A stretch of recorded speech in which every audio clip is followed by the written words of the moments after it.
दोस्तों, हम सभी ने कई बार ये देखा और पढ़ा है कि सिकंदर के साथ महान शब्द को जोड़ा जाता है। सिकंदर महान, लेकिन क्या सच में सिकंदर महान था? ऐसा उसने कौन सा काम भारत में किया जिससे उसे महान कहा जाए? कुछ भारतीय राजाओं जिन्होंने सिकंदर की दास्तां स्वीकार कर ली। सिकंदर ने उसके राज्य में तबाही नहीं मचाई और उसके राज्य की सीमा बढ़ाई। क्या इसलिए उसे महान कहा जाए?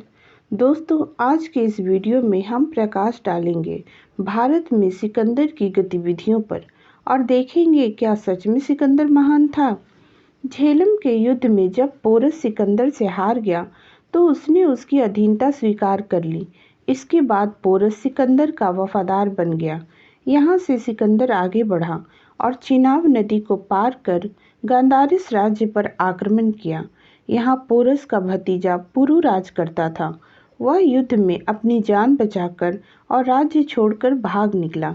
सिकंदर ने उसके राज्य पर अधिकार कर लिया और उसका राज्य पोरस के राज्य में मिला दिया। इसके बाद सिकंदर ने पिंपरमा पर अधिकार किया। यहाँ से आगे बढ़ने पर कठ गणजाति ने सिकंदर का रास्ता रोका।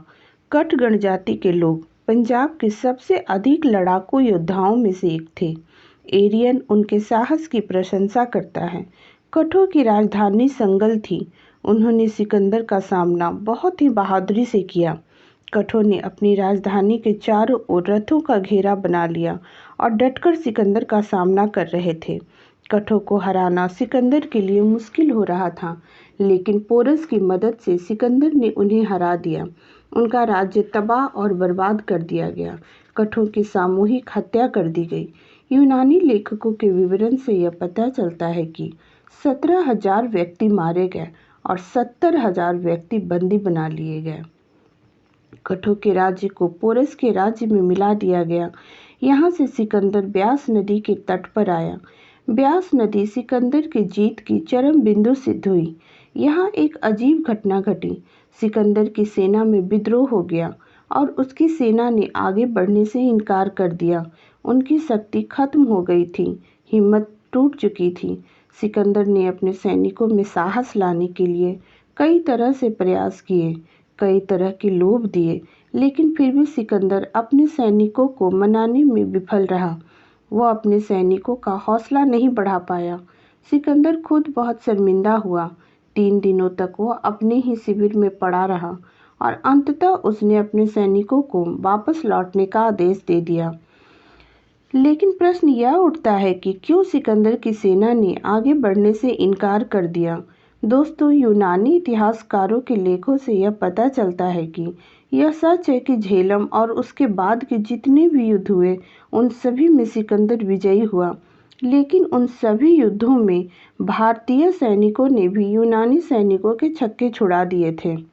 सभी युद्धों में यूनानी सैनिकों को भारी नुकसान उठाना पड़ा था। इसके बाद ब्यास नदी के पूर्व की ओर नंद वंश का राज्य था। नंद का साम्राज्य बहुत ही शक्तिशाली था। यूनानियों ने नंदों की वीरता, संपत्ति और समृद्धि के बारे में सुन रखा था। इस कारण सिकंदर की सेना नंदों से टकराने के लिए बिल्कुल भी तैयार नहीं हुई। सिकंदर की सेना ने सिकंदर का साथ देने से मना कर दिया। निराश होकर सिकंदर जिस रास्ते से भारत आया था उसी रास्ते से वापस लौट जाने का निश्चय किया। ब्यास नदी के तट पर अपनी पूरी विजय की सीमा चिन्ह लगाने के विचार से सिकंदर ने 12 विशाल बेदियां बनवाई और उसकी पूजा की। वापस लौटते हुए वह झेलम के तट पर आया। यहाँ उसे मालव गणों के विरोध का सामना करना पड़ा। मालव संघ की एक विशाल सेना थी जिन्होंने डटकर सिकंदर का सामना किया और सिकंदर को घायल कर दिया।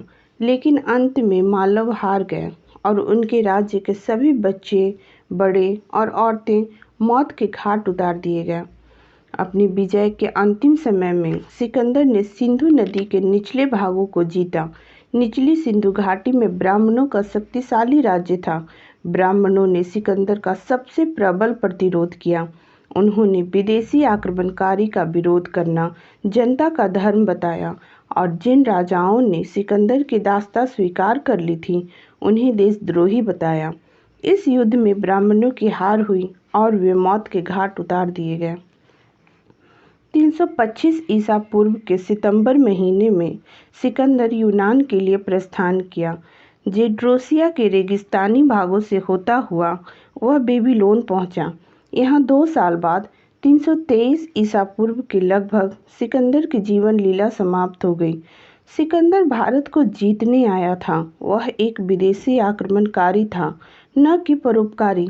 दोस्तों, अगर वीडियो अच्छा लगा हो तो इसे लाइक करें और इस चैनल को सब्सक्राइब करें।